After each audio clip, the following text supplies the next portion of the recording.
Para poder definir qué es igualdad ante la ley, debemos definir primero qué es igualdad y por ende la discriminación, porque para que haya una mayor igualdad debemos eliminar la discriminación.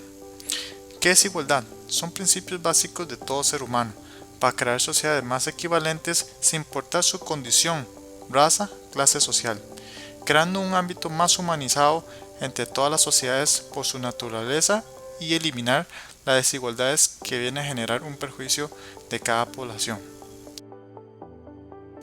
¿Qué es la discriminación?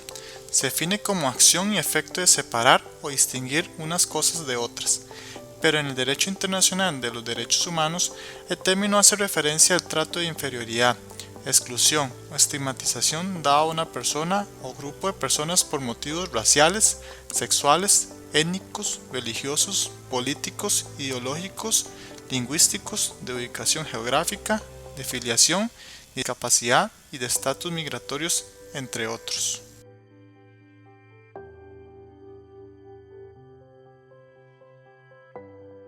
La Constitución Política, artículo número 33, toda persona es igual ante la ley y no podrá practicarse discriminación alguna contraria a la dignidad humana.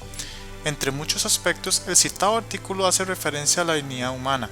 Este es un concepto indeterminado con múltiples acepciones dependiendo del enfoque de su estudio. Desde nuestro punto de vista, dignidad refiere a la persona en sí misma, como una cualidad sui generis, irrenunciable y preservadora de la individualidad de cada quien. El principio de igualdad constitucional ha sufrido una transformación en cuanto a su concepción. Primeramente, se asociaba el principio de igualdad con la idea de que los efectos jurídicos de una ley fueran los mismos para todos los ciudadanos.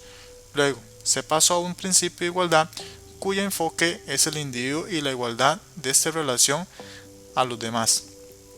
La explicación a esto se debe a que la igualdad es una reivindicación de los revolucionarios liberales y precisamente durante el viejo régimen coexistía una pluralidad de ordenamientos jurídicos y esto a su vez originaba posiciones jurídicas distintas, ya que la ley aplicable a los casos concretos variaban según el tratamiento que se le diera en los distintos ordenamientos jurídicos.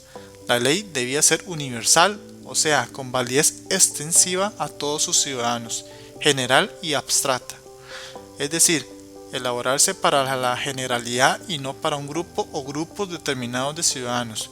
Finalmente tenía que ser duradera y no una regulación transitoria para resolver situaciones concretas.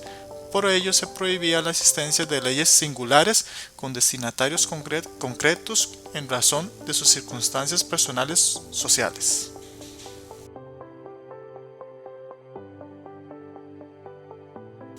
El convivir entre los seres humanos es una dificultad que tenemos muchos, pero no podemos ignorar la importancia de respetar hacia los demás.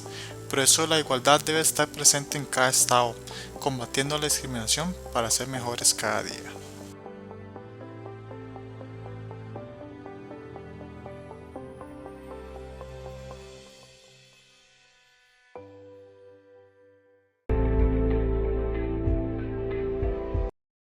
Derecho a la intimidad. Desde que nacemos tenemos derecho a libre desarrollo de nuestra personalidad y libertad de conciencia. El muro que defiende esa privacidad de vida es lo que conocemos como derecho a la intimidad. Todo individuo debe ser protegido en su vida personal y familiar. Es un derecho inalienable de todo individuo de poder excluir a las demás personas del conocimiento de su vida privada. Garantiza que ellas no estén expuestas a la curiosidad ajena. Aunque vivamos en sociedad, cada persona tiene derecho a que aspectos de su vida se conserven y ella sea quien decida con quién compartirlos.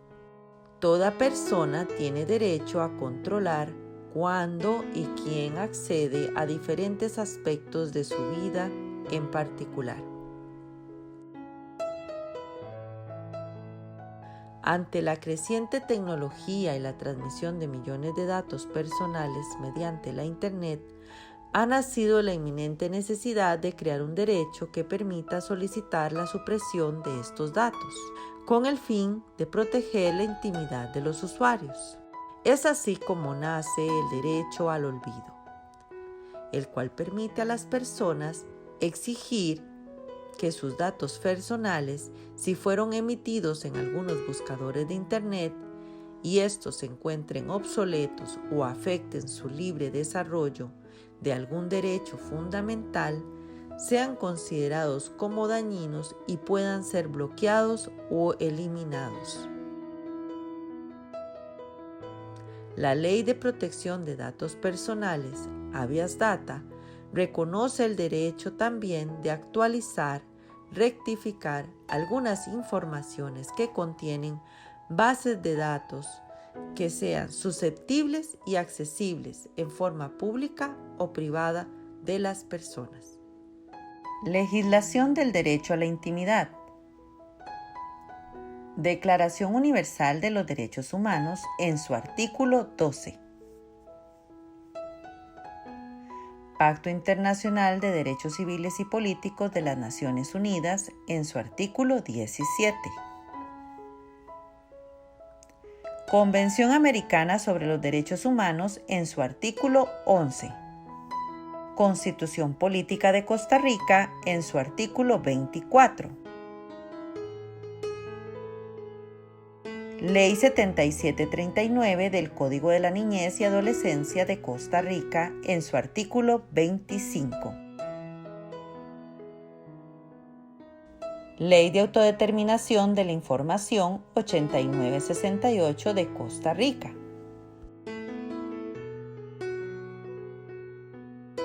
La globalización de la información y los avances tecnológicos hacen del derecho a la intimidad un tesoro del que muchos quieren tomar ventaja.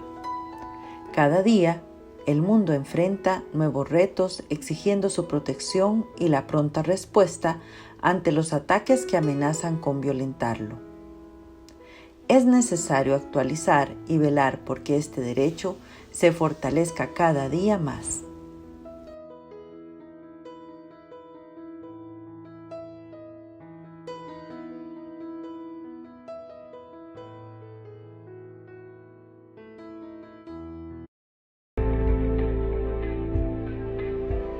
Esta pequeña investigación del artículo 4 de la Declaración Universal de Derechos Humanos habla sobre el derecho a la no esclavitud en cualquiera de sus formas. La esclavitud ha terminado. En papel esto es algo cierto, pero en la realidad no lo es, porque esto ha evolucionado a lo que hoy es la esclavitud moderna. ¿Qué es la esclavitud moderna?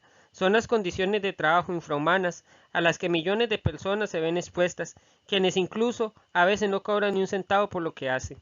Por otro lado, la liberación implica el rompimiento de ataduras corporales y espirituales que le impiden a cualquier individuo evolucionar o desenvolverse en su totalidad.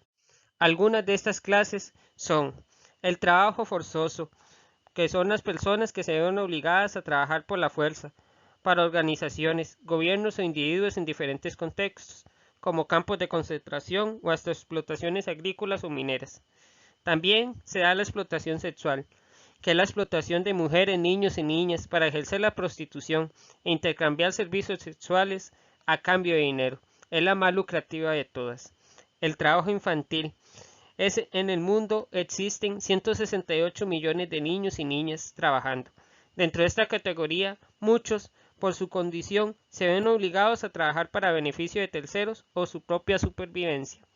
Seguidamente, se encuentra la trata de personas, que se basa en el engaño por parte de un traficante que a través de mentiras o abusando se aprovecha la situación desfavorable de sus víctimas y así consigue dominarlos o hasta tener control sobre ellos.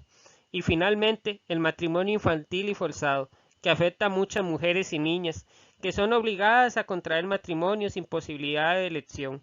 Muchas veces estos matrimonios ocurren por intereses y lleva implícito una situación de servidumbre o hasta incluso maltrato.